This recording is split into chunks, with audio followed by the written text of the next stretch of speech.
dont l'Assemblée parlementaire franco-allemande, que vous connaissez peut-être pas tous, qui est aujourd'hui une innovation, une assemblée de 50 députés français, 50 députés allemands, qui est unique dans le monde, et de sa mission sur l'intelligence artificielle.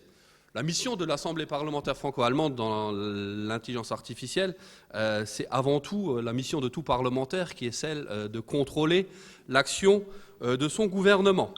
Et l'action des gouvernements français et allemands, les derniers chapitres ont été donc le traité d'Aix-la-Chapelle, et puis il n'y a pas très longtemps, le 31 mai dernier, la déclaration de Berlin à l'issue du Conseil des ministres franco-allemands. Que dit le traité d'Aix-la-Chapelle sur l'intelligence artificielle ? Le traité d'Aix-la-Chapelle dit sur l'intelligence artificielle que nous voulons créer un réseau franco-allemand de recherche et d'innovation. Nous y reviendrons. Que nous voulons la promotion de directives au niveau international sur l'éthique des nouvelles technologies et de valeurs communes dans la sphère du numérique et de la société numérique. Que la France et l'Allemagne veulent créer un groupe d'experts dans le domaine social qui comprend les partenaires sociaux sur l'avenir du travail. Que la France et l'Allemagne créent un forum d'avenir franco-allemand dans lequel j'ai l'honneur et le plaisir de siéger, piloté par France Stratégie côté français et par l'Institute of Advanced Sustainability Studies de Potsdam en Allemagne, dont, encore une fois, la feuille de route sont les objectifs de développement durable sur que feront nos sociétés demain. L'Assemblée parlementaire franco-allemande, en ayant impulsé ce traité, s'est immédiatement saisie de ce sujet sous la houlette de Christine et d'Anna, en créant un groupe de travail sur l'intelligence artificielle dont les conclusions ont été remises à nos ministres et qui se sont suivies par une audition devant cette même Assemblée d'Anja Karliczek et de Cédric O. Nous voulons aujourd'hui, avec nos partenaires étatiques, que sont M. Hartel et Mme Pinson, échanger également et vous expliquer où la France et l'Allemagne en sont de leur coopération au niveau gouvernemental. Je n'irai pas plus loin et je vais donc laisser chacun des intervenants se présenter brièvement, puis nous rentrerons dans la discussion. Peut-être que Anna Christmann peut commencer par cette petite présentation de 3 minutes, puis nous laisserons la parole peut-être à Madame Pinson, puis Christine et puis Monsieur Hartel. Je vous remercie. Ja, ganz herzlichen Dank, Christian Aron, für die Einleitung und Einführung. Ich bin froh, dass wir heute hier nochmal zum Thema künstliche Intelligenz und der Kooperation von Frankreich und Deutschland zusammenkommen. Mein Name ist Anna Christmann, ich bin Bundestagsabgeordnete für die Grünen, komme aus Stuttgart und bin seit 2017 Mitglied im Deutschen Bundestag und dort Mitglied in den Ausschüssen Bildung und Forschung sowie dem Ausschuss für digitale Agenda. Und ich habe auch für die Grünen die Enquete-Kommission zum Thema künstliche Intelligenz begleitet, die der Bundestag geschaffen hat. Wir haben 2 Jahre im Deutschen Bundestag sehr intensiv zu künstlicher Intelligenz gearbeitet und umfassende Empfehlungen zur Förderung und auch zu ethischen Aspekten und rechtlichen Aspekten von künstlicher Intelligenz gearbeitet. Besondere Schwerpunkte waren da auch, wie man künstliche Intelligenz auch zur Bewältigung der großen Herausforderungen einsetzen kann, zum Beispiel in der Frage Klimaschutz und Nachhaltigkeit, was uns aus einer grünen Perspektive natürlich auch mal besonders wichtig ist. Aber es lag auch ein großer Schwerpunkt gemeinschaftlich in der Enquete-Kommission auf der europäischen Zusammenarbeit. Und deswegen bin ich sehr froh, dass wir hier auch in der deutsch-französischen Versammlung eine Arbeitsgruppe gegründet haben zum Thema künstliche Intelligenz und Sprunginnovation, weil ich das Thema als sehr bedeutsam einschätze für die Zukunft von Europa. Und da sollte die Kooperation zwischen Deutschland und Frankreich da eine ganz besondere Rolle spielen. Soweit, glaube ich, zur Vorstellung und auf die Inhalte gehen wir ja in der nächsten Runde näher ein. Bonjour, donc je suis Gaëlle Pinson, je suis ravie d'être là aujourd'hui. Donc j'ai un parcours dans l'aménagement du territoire, l'action publique en effet, avec des liens avec le numérique, à la DATAR à l'époque, donc délégation à l'aménagement du territoire à l'action régionale, puis notamment dans le Grand Paris Express, le grand projet d'infrastructure d'un nouveau métro en Île-de-France. Je me suis occupée de parties hardware avec les data centers, la fibre optique et d'aspects plus data et IA tels qu'ils nous concernent aujourd'hui. Actuellement, je dirige donc le Hub Francia, qui est une association, loi 1901, à but non lucratif, et qui a été fondée il y a 3 ans sur la base d'un double constat. Il fallait désormais en France qu'on s'occupe d'IA appliquée. L'enjeu est la dissémination de l'IA dans l'économie et la société.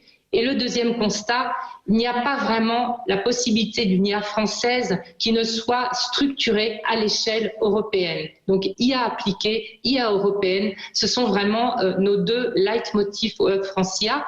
Nous agissons auprès de nos membres essentiellement au sein de groupes de travail très opérationnels dans lesquels nous facilitons la production collective de projets en IA. Nous agissons sur la formation, l'acculturation, la sensibilisation reste un enjeu majeur dans un marché tendu et dans un contexte où, je dirais, l'appétence pour la data et l'IA n'est pas encore immense. Et troisièmement, nous agissons beaucoup en créant des liens entre les communautés, à la fois en France, mais surtout au niveau européen. Et je dois dire que la digitalisation liée au Covid a été un merveilleux essor pour les partenariats avec nos collègues d'Allemagne et d'Europe. Ma chère Christine.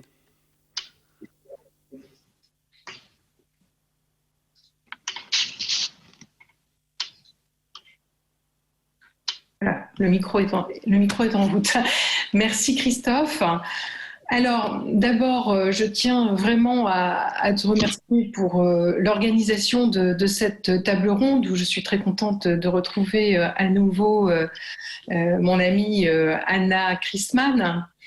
Alors, je suis moi aussi élue depuis 2017, élue de La République En Marche, et j'ai rejoint donc cette mission de députée après une carrière dans les technologies, essentiellement le semi-conducteur et les télécommunications. Et donc, en arrivant à l'Assemblée, je me suis investie sur ces sujets numériques, étant donné qu'ils deviennent vraiment aussi des sujets sociétaux et essentiels pour l'avenir de nos pays. Alors, dans ce cadre, j'ai travaillé sur un certain nombre de sujets à l'Assemblée. Je suis à la Commission des affaires économiques et aussi à la Commission des affaires européennes. J'ai donc travaillé au vote de l'adaptation du RGPD dans la loi française. J'ai également travaillé avec la Commission des affaires européennes à un rapport sur l'innovation de rupture, et c'est d'ailleurs à cette occasion que j'avais pu rencontrer pour la première fois Anna, ce qui nous a beaucoup aidé et facilité ensuite pour lancer très très vite, dès le démarrage de l'Assemblée parlementaire franco-allemande, notre groupe de travail qui s'inscrivait un peu dans la continuité de nos premiers échanges. Et également, et là je dois dire que je suis extrêmement contente aujourd'hui de voir 3 femmes dans une table ronde pour parler d'intelligence artificielle. Je suis très investie sur la place des femmes dans le numérique, puisque je suis présidente aussi de la Fondation Femmes at Numérique, et qui donc fait en sorte que de plus en plus de femmes s'engagent dans cette voie et dans ces métiers, puisque l'intelligence artificielle utilisant des données, des algorithmes, il est aussi extrêmement important que l'ensemble des profils, de la diversité, hommes-femmes, tout le monde s'investit et se retrouve autour de ces technologies pour qu'effectivement elles puissent se développer de manière éthique et harmonieuse. Herrn Hartel, seien Sie hier in diesem Panel herzlich willkommen und Sie haben das Wort, sich vorzustellen. Vielen Dank. Ja, Monsieur Aron, vielen Dank für die Einladung. Ich freue mich wirklich sehr, hier sein zu dürfen. Ich hatte auch schon die Ehre und das Vergnügen, bei 2 Sitzungen der Deutsch-Parlamentarischen Versammlung der Arbeitsgruppe Künstliche Intelligenz und Sprunginnovation dabei sein zu können. Insofern fühle ich mich sehr heimisch und sehr vertraut. Ich möchte den letzten Punkt von Frau Ignon direkt aufgreifen. Ich meine, gestern oder vorgestern wurde der Gleichstellungsbericht übergeben, der hier in Deutschland erstellt wurde. Und Madame Ignon hat völlig zu Recht darauf hingewiesen, dass Gleichstellung nicht nur ein gesellschaftliches Thema ist, sondern auch für künstliche Intelligenz sehr relevant ist, wenn es darum geht, ein repräsentatives Bild der Bevölkerung auch in Algorithmen, in Datensätze hineinzubringen. Und da besteht wirklich noch eine große Aufgabe, hier besser zu werden. Ich darf mich vorstellen, Andreas Hartl. Ich leite im Bundeswirtschaftsministerium das Referat KI 1. Wir sind angesiedelt in der Stabsstelle Künstliche Intelligenz und digitale Technologien. Auch das Projekt Gaia X ist bei uns im Arbeitsstab angelegt, aber in einem anderen Referat. Und die Aufgabe meines Referates ist dem künstliche Intelligenz, auch im Bereich der Datenökonomie. Da befasse ich mich auch derzeit mit vielen europäischen Gesetzgebungsvorhaben. Auch der Bereich Blockchain, was ich finde, ist auch eine sehr gute komplementäre Technologie zu künstlicher Intelligenz sein kann. Im Bereich der künstlichen Intelligenz ist die Aufgabe meines Referates nicht nur im Bundeswirtschaftsministerium, sondern auch in der gesamten Bundesregierung zusammen mit Kolleginnen und Kollegen aus dem Bildungs- und Forschungsministerium und dem Bundesministerium für Arbeit und Soziales die Erarbeitung, Fortschreibung und Umsetzung unserer Strategie zu koordinieren. Und das wird auch gleich der Schwerpunkt meines Vortrags sein, zu Beginn Ihnen kurz zu sagen, wo wir stehen bei der Umsetzung der Strategie, was die Schwerpunkte sind, natürlich auch speziell mit Bezug auf die Kooperation mit Frankreich.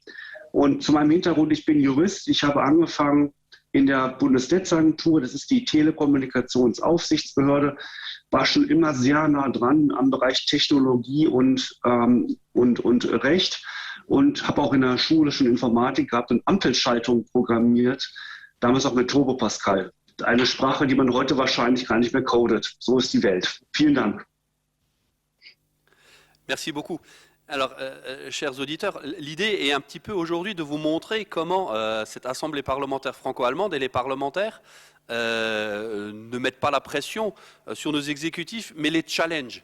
Et un petit peu de laisser maintenant Anna et Christine expliquer un petit peu quelles ont été les conclusions du groupe de travail sur l'intelligence artificielle et ensuite de laisser réagir Madame Pinson et Monsieur Hartl, que vous voyez un petit peu comment ça s'articule aujourd'hui sur ce sujet de l'intelligence artificielle. Hein, juste pour vous dire, les choses vont très très très vite. Hein. La déclaration de Berlin, c'était le 31 mai. Il me semble que quelque chose de très local ici, que le Bundestag a pris une décision il y a 2 semaines demandant à l'INRIA de renforcer sa coopération avec le DFKI, dont nous verrons des acteurs tout à l'heure. Alors Anna, Christine, je vous laisse décider laquelle des deux prend la parole en premier, et puis on laissera un petit peu sous forme de ping-pong Monsieur Hartl et Madame Pinson réagir. Anna, möchtest du anfangen? Bitte schön. Ja, ich kann gerne anfangen. Herzlichen Dank dafür. Ich habe schon gesagt, ich freue mich sehr, dass wir heute nochmal die Gelegenheit haben, über unsere gemeinsame Arbeit zu sprechen, Christine. Das war eine Pionierarbeit quasi, die wir geleistet haben, weil wir auch die erste Arbeitsgruppe waren in der gemeinsamen deutsch-französischen Versammlung und haben da, glaube ich, sehr gute Ergebnisse gezielt, weil wir sehr gemeinschaftlich an den Themen gearbeitet haben und mit dem gemeinsamen Ziel wirklich Maßnahmen zu identifizieren, wie Frankreich und Deutschland gemeinsam vorankommen können, dass wir ein wirklich guter Standort für die Entwicklung von Zukunftstechnologien, wie eben insbesondere künstliche Intelligenz sind. Und das ergibt sich ja auch ein Stück weit aus dem Aachener Vertrag, dieser Auftrag, dem wir da nachgekommen sind. Dort ist ja im Artikel 21 dargestellt, dass bahnbrechende Innovation und künstliche Intelligenz entlang auch ethischer Richtlinien gemeinsam unterstützt werden sollen. Und auch auf deutscher Seite gab es ja im Koalitionsvertrag der deutschen Regierung auch das Bestreben, ein deutsch-französisches gemeinsames Zentrum für künstliche Intelligenz einzurichten. Also es gab eigentlich einen Auftrag, das auch zu tun. Und ich halte das für sehr wichtig, weil wir eben nur, wenn wir auch eine starke Entwicklung dieser Technologie in Europa haben, auch global mitbestimmen können, wofür wir eine Technologie wie künstliche Intelligenz dann auch einsetzen möchten und wofür vielleicht auch nicht. Und da gibt es ja andere Orte auf der Welt, die USA, es gibt China als starken Standort, wo vielleicht unter ein bisschen anderen Voraussetzungen diese Technologie eingesetzt wird, durchaus ja auch in China zu Überwachungszwecken der eigenen Bevölkerung und in den USA ja auch mit Schwierigkeiten der Datenanhäufung bei einigen wesentlichen großen Playern. Und um da einen dritten europäischen Weg zu gehen, wie wir technologisch erfolgreich sein können, aber auch unsere Grundrechte, unsere Grundwerte schützen können. Das ist aus meiner Sicht die Aufgabe von Europa und da spielen Deutschland und Frankreich gemeinsam eine entscheidende Rolle als große Technologieländer, diesen Weg auch zu beschreiten. Jetzt, wie weit sind wir da schon gekommen? Weil genau, der Andreas Hartl weiß, dass ich nicht immer ganz zufrieden bin, was die Fortschritte auf deutscher Seite angeht in den letzten 4 Jahren. Ich glaube, das gemeinsame Ziel ist richtig identifiziert, aber wir sind doch bisher in sehr kleinen Schritten vorangegangen. Und da würde ich mir deutlich mehr Ambitionen wünschen. Konkret gab es jetzt im Forschungsbereich eine Ausschreibung für gemeinsame Projekte auf französischer und deutscher Seite, wo je 5 Millionen bereitstanden, also insgesamt 10 Millionen für gemeinsame Projekte in diesem Bereich. Das ist auf sehr großes Interesse gestoßen, was ein positives Signal ist aus meiner Sicht. Die Leute in der Wissenschaft, in der Wirtschaft, die wollen wirklich kooperieren und diesen Weg gehen. Aber es war dann eben relativ wenig Fördergeld am Ende doch nur da, um diese Projekte wirklich zu fördern. Also ich glaube, diesen Weg muss man jetzt noch intensiver beschreiten, mit vielleicht auch ein bisschen mehr Finanzmitteln und mit vielleicht auch etwas mutigeren gemeinsamen Strukturen.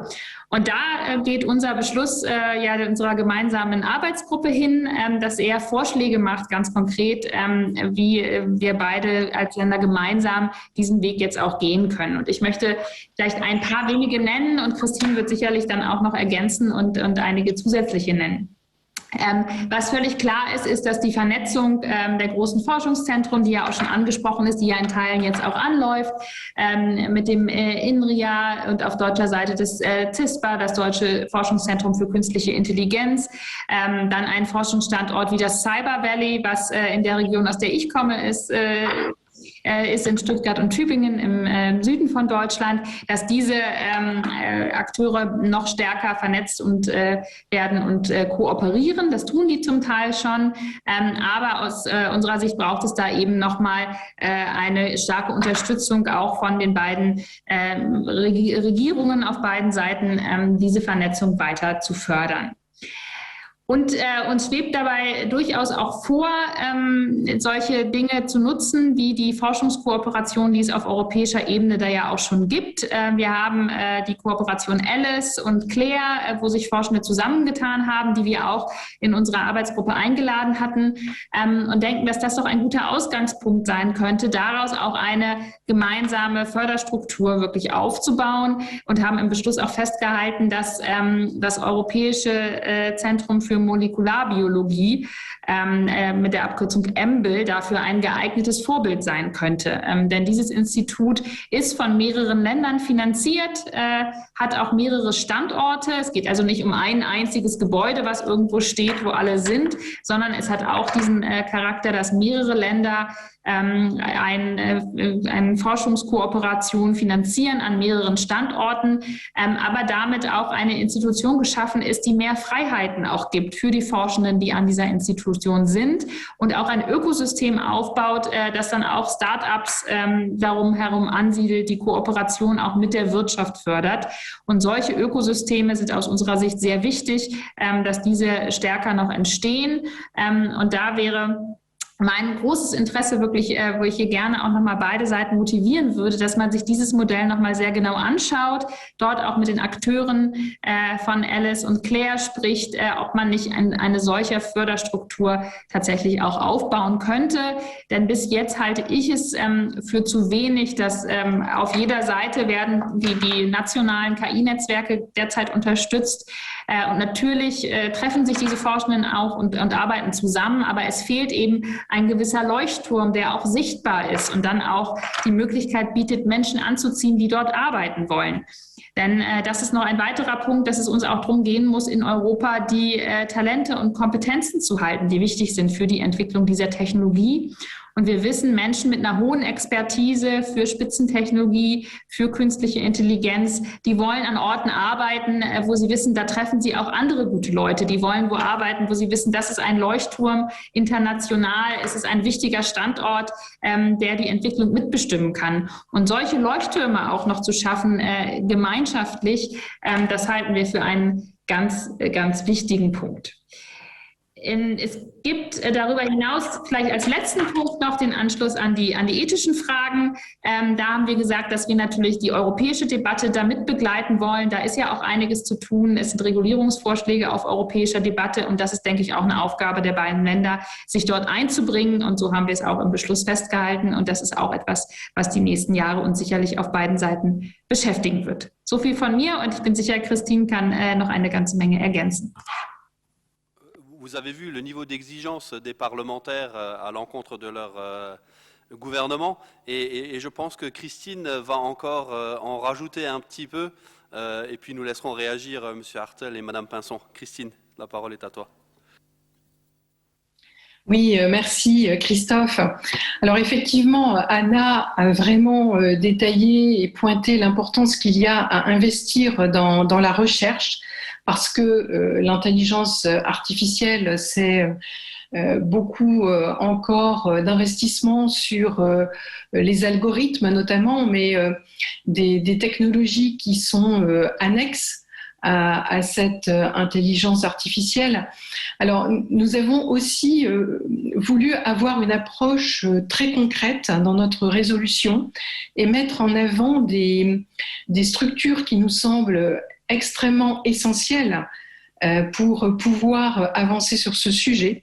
Donc, Monsieur Hartel a cité Gaia-X, par exemple. C'est pour nous un point qui est extrêmement important, puisque c'est ce qui devrait permettre de mettre en réseau et de partager des données par industrie au niveau européen. Et donc, ce projet qui a été initié par l'Allemagne, donc et rejoint par la France et aussi d'autres partenaires européens, est, de mon point de vue, un instrument essentiel pour le développement de ces technologies.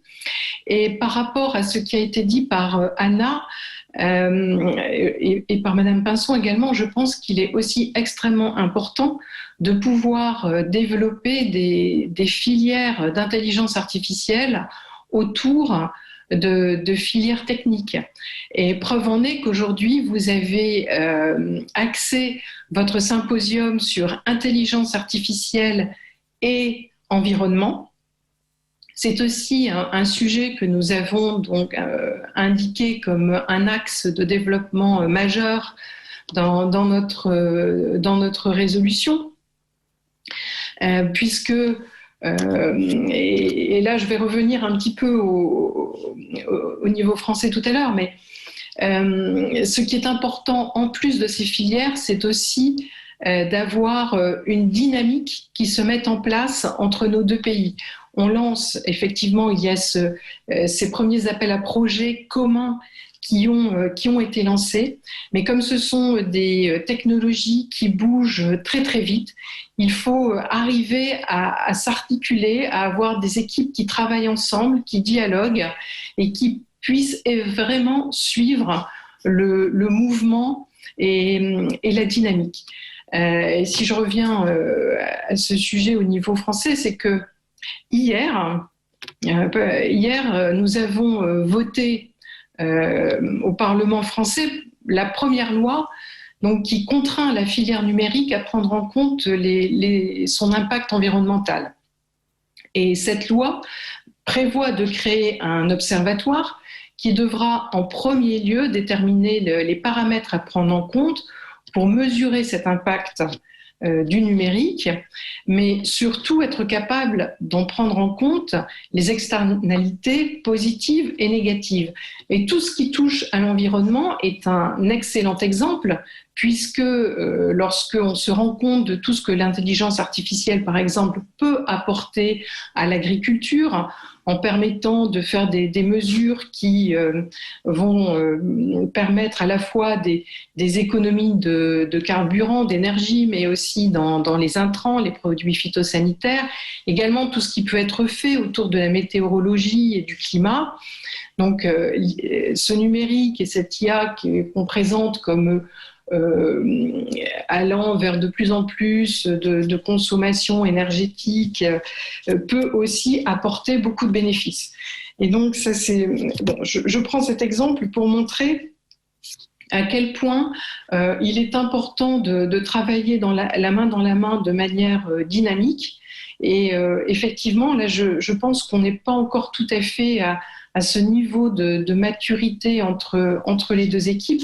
Et moi, je vois très bien, par exemple, à l'avenir, les chercheurs allemands également contribuer au travail de cet observatoire, puisqu'aujourd'hui, on manque encore énormément d'indicateurs pour mesurer les effets de cette technologie. Donc voilà, je pense que cette résolution, c'est vraiment un point d'ancrage, une prise en compte de la nécessité de travailler ensemble et aussi bien sûr dans le cadre européen, parce que, comme l'a dit Anna, nous sommes en compétition avec l'Amérique du Nord, avec l'Asie, et ce sont des pays, des régions qui mettent énormément d'argent et d'investissement dans ces technologies. C'est pour nous une question cruciale, une question d'avenir et aussi pour nos enfants et les générations futures. Et donc, il est important effectivement qu'on se prenne ensemble par la main et qu'on avance dans ce cadre européen. Merci, voilà, Christine. je termine là. Herr Hartl, Sie wurden jetzt von den beiden Kollegen zweimal direkt angesprochen. Ich werde Sie sicher antworten lassen. Aber auch eine Frage von meiner Seite. Was sind heute von deutscher Sicht die Herausforderungen von der künstlichen Intelligenz für die Zukunft in Ihrem Land, in Deutschland?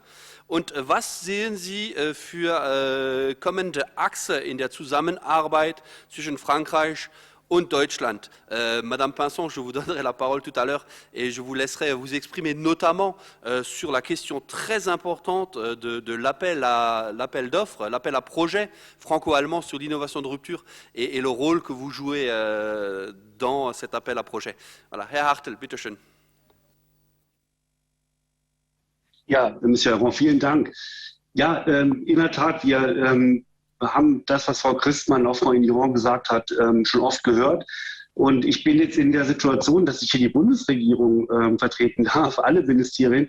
Aber viele Punkte, die angesprochen wurden, das Bundesministerium für Forschung und Bildung betreffen. Und ich habe mir alles notiert. Ich werde mit meiner Kollegin Ute Bernhard nochmal sprechen und die Punkte dort nochmal vortragen, was die Vernetzung angeht, was Alice und Claire angeht und auch gemeinsame Leuchttürme in dem Bereich.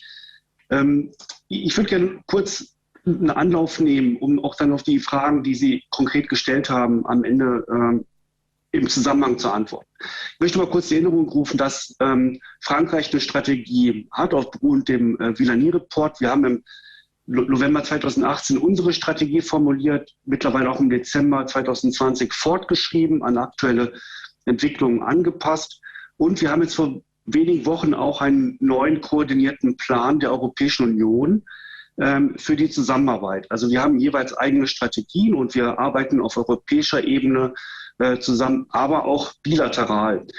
Ich möchte an der Stelle auch nochmal betonen, die kanadisch-französische Initiative GPAI, bei der auch Deutschland ein Tag 1 Mitglied ist und wo wir auch viele Herausforderungen, die angesprochen wurden im Bereich Nachhaltigkeit, im Bereich Agrar und Energie sicherlich auch irgendwann diskutieren müssen. Die Organisation fängt gerade an und Schwerpunkte entwickeln sich ja immer weiter.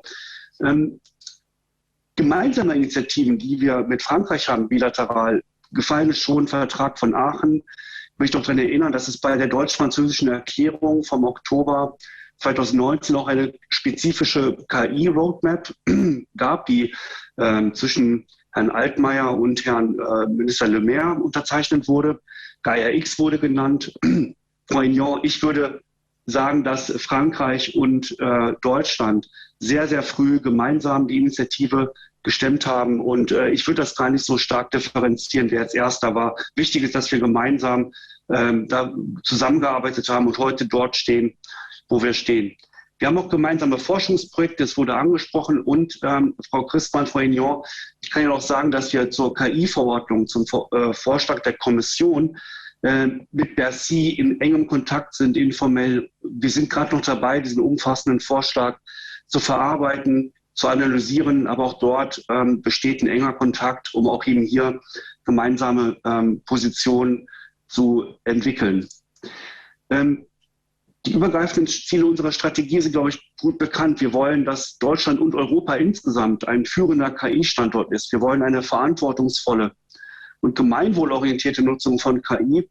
Und wir wollen einen breiten gesellschaftlichen Dialog, um KI einzubetten in den Alltag von Menschen und von Unternehmen. Wir haben viele Schwerpunkte. Ein Schwerpunkt ist Forschung. Da möchte ich nur erwähnen, dass das Bundesbildungsministerium und Forschungsministerium gesagt hat, 100 Professuren. Jetzt kann man sagen, da wo wir sind, ist noch nicht schnell genug. Es ist, glaube ich, sehr kompliziert, dort Professuren im Zusammenarbeit mit den Ländern auszubringen. Ich bin da kein Experte, deswegen möchte ich das gar nicht weiter vertiefen. Die KI-Kompetenzzentren wurden gestärkt, auch mit Mitteln. Was wir als Wirtschaftsministerium gemacht haben, da knüpfe ich jetzt an noch an die Schwerpunkte, die gerade unser Ministerium im Bereich der KI sieht, ist insbesondere den Transfer des KI-Wissens in den Mittelstand, in die Wirtschaft insgesamt zu forcieren. Eine Maßnahme, die wir entwickelt haben, ist, dass wir über unsere regionalen Kompetenzzentren Mittelstand 4.0 sogenannte KI-Trainer haben. Eine Maßnahme, die sehr gut angelaufen ist, sehr gut angenommen wird und eben auch sehr konkret mittelständische Unternehmen unterstützen soll, herauszufinden, was kann KI bedeuten für mein Unternehmen. Und die Nachfrage ist so groß, dass wir mit der Fortschreibung unserer Strategie jetzt auch über die noch örtlicheren Industrie- und Handelskammern auch KI-Trainer ausbringen wollen, also noch näher herankommen.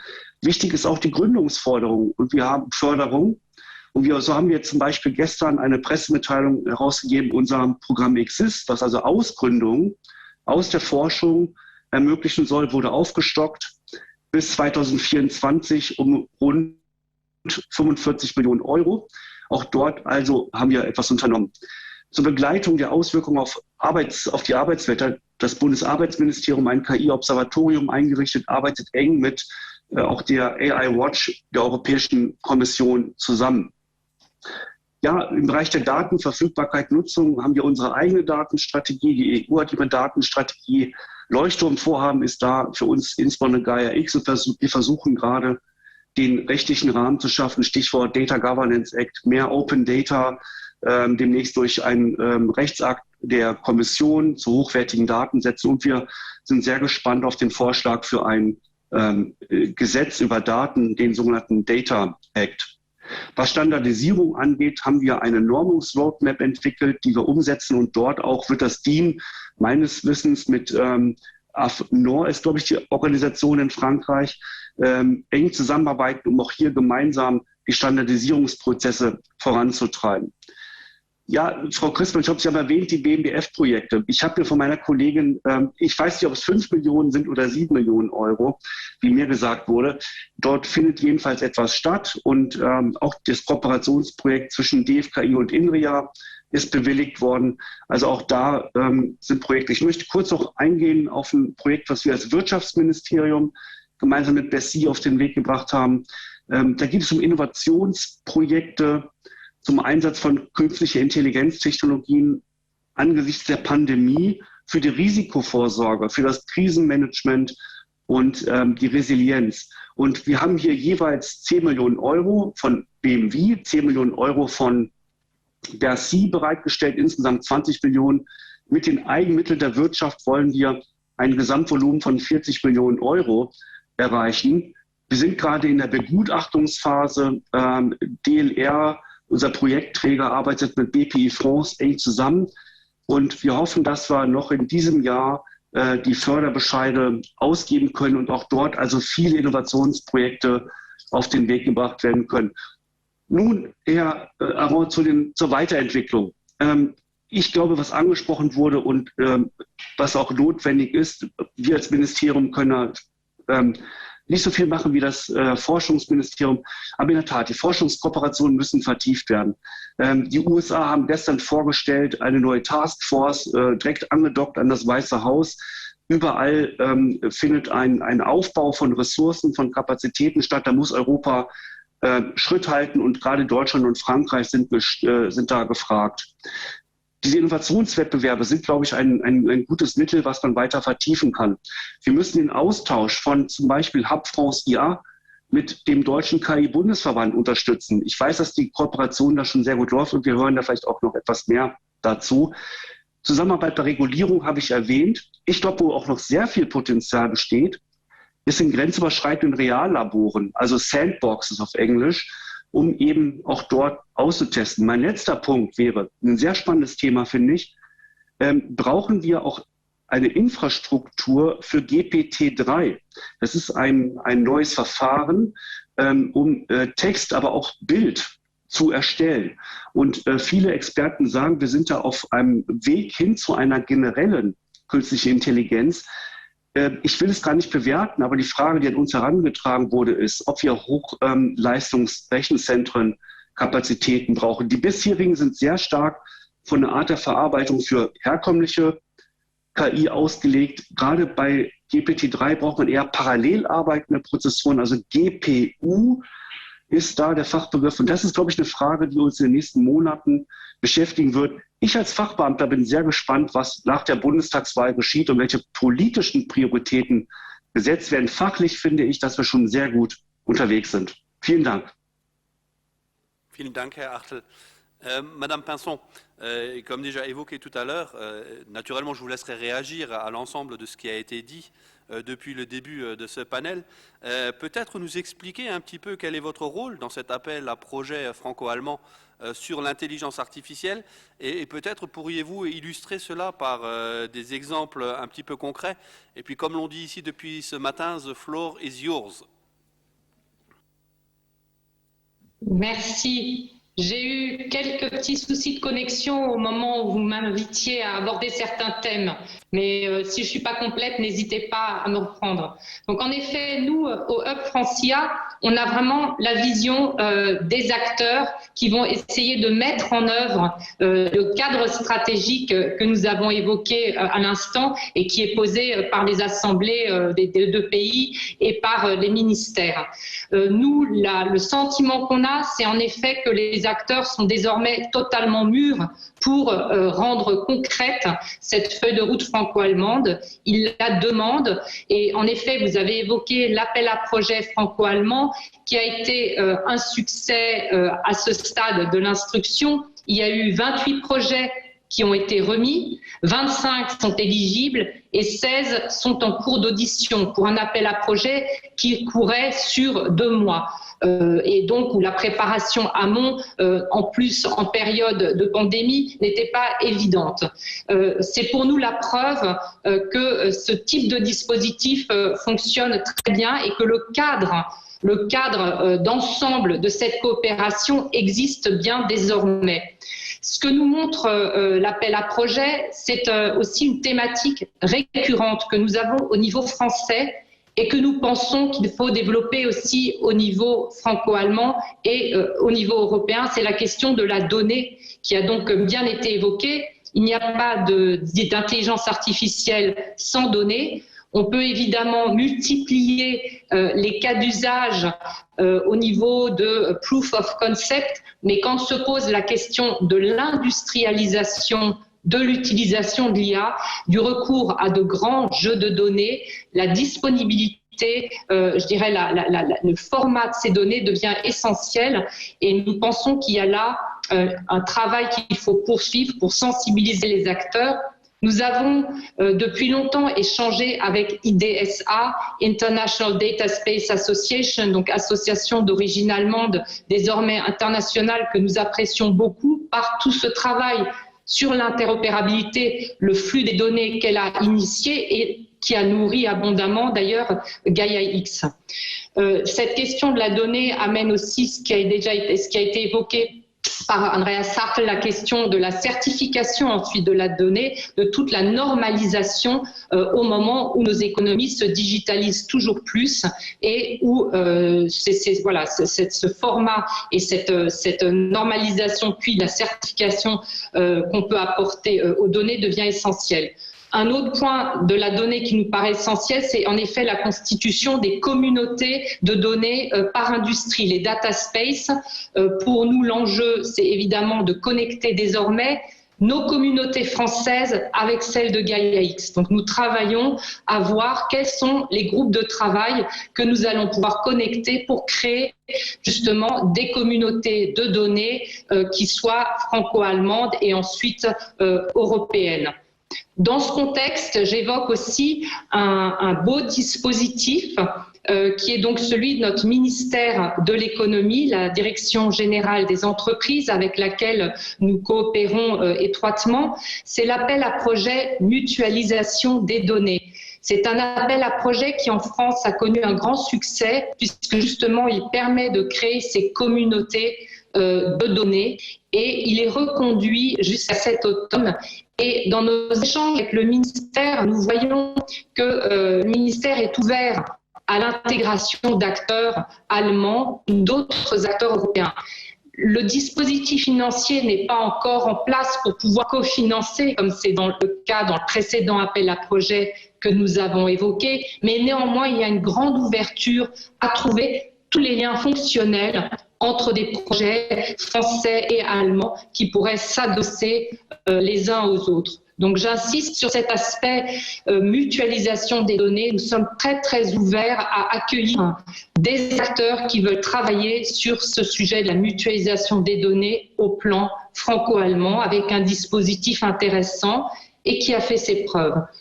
Évidemment, ça nous ramène au sujet de Gaia-X qui est pour nous absolument prioritaire pour l'opérationnalisation de notre feuille de route IA. J'ai le plaisir de vous dire que le Hub Francia est membre de l'AISBL Gaia-X depuis une semaine et nous allons nous y investir pleinement. Le sujet des PME que vous avez évoqué nous paraît aussi décisif pour que l'IA devienne réellement une réalité pour la compétitivité de notre économie. Et le GPT-3 est évidemment aussi un sujet clé.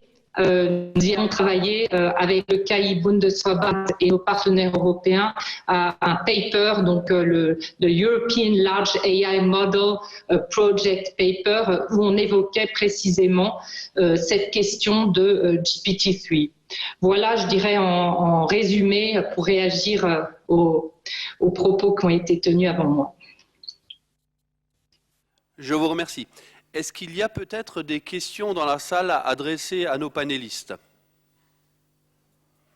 Monsieur le préfet, s'il vous plaît. Moi, je crois qu'il y a deux défis énormes avec le développement des nouvelles technologies. Le premier défi, c'est la consommation énergétique. Je n'ai pas vraiment de chiffres, mais je pense qu'avec le développement de l'intelligence artificielle des clouds, on va avoir une explosion absolument exponentielle de la consommation énergétique dans les prochaines années. Je ne sais pas si les énergies renouvelables y suffiront. Je ne sais pas si sans l'énergie nucléaire, qui est extrêmement puissante, nous arriverons à avoir une énergie propre pour maîtriser cet excès de consommation énergétique que nous allons avoir dans les années à venir. Et pour moi, le deuxième défi majeur qui se pose, c'est le défi de la souveraineté des États.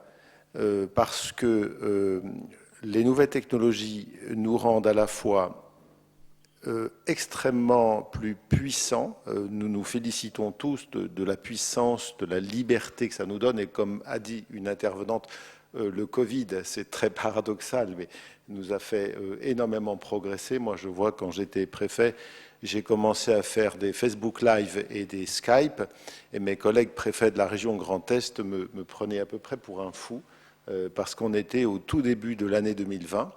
Et finalement, ils s'y sont tous mis et c'est devenu complètement naturel. Mais je crois que ce défi de souveraineté, il est triple. D'une part, face à la cybercriminalité, et là, évidemment, je me félicite, nous avons un Américain dans la salle, mais je me félicite de l'opération du FBI qui a réussi à piéger, comme vous l'avez vu, à travers, avec une ingéniosité incroyable, des milliers de délinquants à travers le monde. Donc, souveraineté face à la cybercriminalité, souveraineté face aux grands États, je pense en particulier évidemment à la Russie, à la Chine, et enfin souveraineté par rapport aux grandes entreprises. Parce que moi je suis vraiment un utilisateur forcené de tous les réseaux sociaux, notamment Facebook, même s'il est déjà presque obsolète, mais moi ça me fait peur quand Facebook décide, par exemple le président Trump, alors je ne suis pas un adepte du président Trump, mais disons que quand un homme politique de l'importance de ce président est banni des réseaux sociaux par Facebook, ça me fait peur. Pour moi, il faudrait, s'il doit être banni, qu'il le soit par une décision du gouvernement qui s'impose à l'entreprise. Alors j'espère que les États-Unis, je crois qu'ils ont commencé à bouger, puisqu'ils ont toujours été opposés au monopole, vont prendre ce dossier à bras-le-corps parce que je pense que seuls les États-Unis peuvent régler ce problème puisque tout le monde sait que les nouvelles technologies poussent à une concentration très rapide et très forte du pouvoir. C'est dans les gènes, disons, des nouvelles technologies et il faut que nous trouvions la façon de freiner, de mettre une limite à cette souveraineté des entreprises. Voilà, excusez-moi, j'ai peut-être été un peu long, mais c'est des questions. Alors, j'attends pas forcément de réponses précises à toutes ces questions, elles sont trop vastes, évidemment, mais je serai preneur de quelques retours. En tout cas, je voulais signaler ces défis qui nous attendent. Merci beaucoup. Est-ce que l'un de nos quatre intervenants souhaite réagir, sachant qu'il nous reste très peu de temps? J'ai vu Anna lever la main. Christine, je te laisserai après. D'abord. Ouais, d'abord Anna, Anna, eine Minute und dann Christine. Ja, vielen Dank. Ja, vielen Dank. Ich wollte gerne auf die Frage zum Energieverbrauch reagieren, weil ich das für eine sehr wichtige halte. Wir diskutieren sehr viel ja über die Frage insgesamt, ob Digitalisierung eine Gefahr für den Klimaschutz ist oder eben auch eine Chance sein kann. Und ich glaube, es ist ganz essentiell, dass wir gemeinsame Standards für Rechenzentren haben. Und die EU hat sich ja auch vorgenommen, bis 2030 klimaneutrale Rechenzentren durchzusetzen in ganz Europa. Und ich glaube, dass das tatsächlich auch eine tolle Aufgabe ist, die auch zu den Innovationen zählt, die wir gemeinsam in Frankreich und Deutschland voranbringen könnten. Denn es ist noch lange nicht ausgeschöpft, was es für Möglichkeiten gibt, auch Abwärme zu nutzen von Rechenzentren, von der Technologie her effizienter zu werden, gezielt es in der Nähe von Windkraftparks oder Wasserkraftanlagen so zu bauen, dass dort direkt auch erneuerbarer Strom reinfließen kann. Also da gibt es sehr große Potenziale, den Rechenzentren im Grunde den Stromverbrauch einerseits zu reduzieren und andererseits direkt erneuerbare Energien da hineinzuleiten und eben sogar auch Abwärme für Energie zu nutzen. Also das sollte aus meiner Sicht der Weg sein, den wir gehen. Dass wir Grüne in Deutschland jetzt keine Anhänger davon sind, dafür Atomkraft wieder ins Spiel zu bringen, ist, glaube ich, nicht überraschend. Deutschland hat ja auch den Atomausstieg beschlossen. Ich glaube, es ist aber tatsächlich auch nicht notwendig, sondern der Weg muss sein, die Rechenzentren energieeffizient und klimaneutral zu machen. Vielen Dank, Anna. Christine, s'il te plaît. Oui, merci Christophe. Alors, je vais répondre de manière assez concrète également à Monsieur le Préfet qui a abordé beaucoup de points extrêmement importants. Alors d'abord par rapport à la consommation d'énergie, comme je le disais, nous avons voté hier une première loi, je pense que ça ne s'est pas encore fait dans d'autres pays du monde, donc pour que la filière numérique prenne en compte son impact environnemental et donc en premier lieu la consommation énergétique. Alors d'abord pour votre information, ce ne sont pas aujourd'hui les centres de calcul, les data centers qui consomment qui ont le plus d'impact, mais ce sont les terminaux. Et donc, c'est d'abord là-dessus qu'il faut porter notre action et nos efforts. Mais en ce qui concerne les data centers, si je peux donner un exemple, par exemple, le préfet de région Île-de-France n'accorde plus de permis de construire s'il n'est pas prévu que les data centers récupèrent la chaleur, par exemple, pour des circuits de chaleur et de chauffage urbain. Donc, il faut vraiment concevoir ces centres dans un écosystème où, effectivement, on peut avoir un regard global sur la consommation énergétique et tout ce qui peut être fait autour de ça. En ce qui concerne la cybersécurité, vous pointez un sujet extrêmement important. C'est aussi un sujet sur lequel travaillent effectivement nos deux pays et puis également l'Europe. Et d'ailleurs, donc sur ma circonscription, nous allons bientôt avoir le premier cybercampus, mais qui doit être un premier projet qui doit ensuite donner naissance à un réseau européen de cybercampus pour travailler et collaborer sur ce sujet. Merci Christine. Il me reste à remercier nos 4 invités d'avoir accepté de participer à notre symposium. J'étais très heureux de vous avoir là. Et je pense que vous avez vu à quel point le travail des parlementaires, lorsqu'il est relayé vers nos exécutifs, est important puisqu'ils agissent comme de véritables petits capteurs de ce que font, ne le prenez pas mal, entre guillemets, les petites mains de la vie quotidienne dans nos territoires et que lorsque nous relayons ces choses-là, ça peut être de puissants amplificateurs. Je vous remercie à tous. Herr Hartl, vielen Dank. Madame Pinson, merci beaucoup à vous. Christine et Anna, j'espère vous revoir le 28 juin en plénière de l'Assemblée franco-allemande où nous recevrons Emmanuel Macron et Angela Merkel. Merci beaucoup.